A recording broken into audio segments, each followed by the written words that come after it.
अंतिम स्मृति। उस दिन की बात है जब मैं अपनी दादी के साथ बैठा था। वो मुझे अपनी पुरानी यादें सुनाती थी जो मुझे बहुत पसंद थीं। लेकिन उस दिन वो कुछ अलग थीं। उनकी आंखों में एक अजीब सी उदासी थी जो मैंने पहले कभी नहीं देखी थी। दादी ने मुझे देखा और मुस्कुराई। बेटा, मैं तुम्हें एक कहानी सुनाना चाहती हूँ, उन्होंने कहा। एक कहानी जो मेरे दिल के बहुत करीब है। मैंने उनकी बात सुनी और उन्होंने कहना शुरू किया।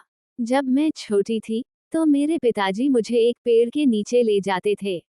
वो पेड़ बहुत बड़ा था और उसकी शाखाएं बहुत ऊंची थीं। पिताजी मुझे उसकी शाखाओं पर बिठाते थे और मैं वहां से पूरे गांव को देख सकती थी। दादी की आंखों में आंसू आ गए। वो पेड़ अब नहीं है, उन्होंने कहा, लेकिन उसकी यादें अभी भी मेरे दिल में हैं।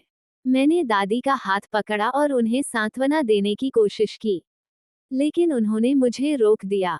नहीं बेटा, मुझे ये यादें याद रखनी हैं।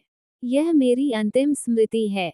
मैं समझ नहीं पाया कि दादी का क्या मतलब था, लेकिन जब मैंने उनकी आंखों में देखा तो मुझे एहसास हुआ कि वह सचमुच अपनी अंतिम स्मृति की बात कर रही थीं।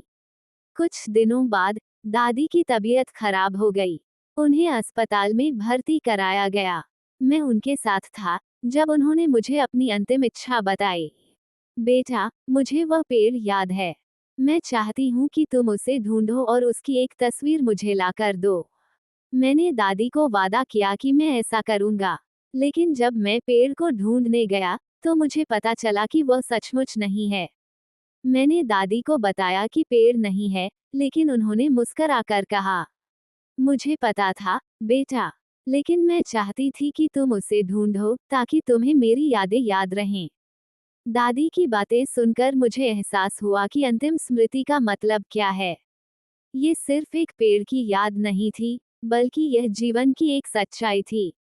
जीवन में कुछ चीजें खो जाती हैं, लेकिन उनकी यादें हमेशा रहती हैं। दादी की मृत्यु हो गई, लेकिन उनकी यादें मेरे दिल में हैं। मैं उनकी अंतिम स्मृति को याद रखूंगा और उसे आगे बढ़ाऊंगा। यह मेरी जिम्मेदारी है और मैं इसे निभाऊंगा।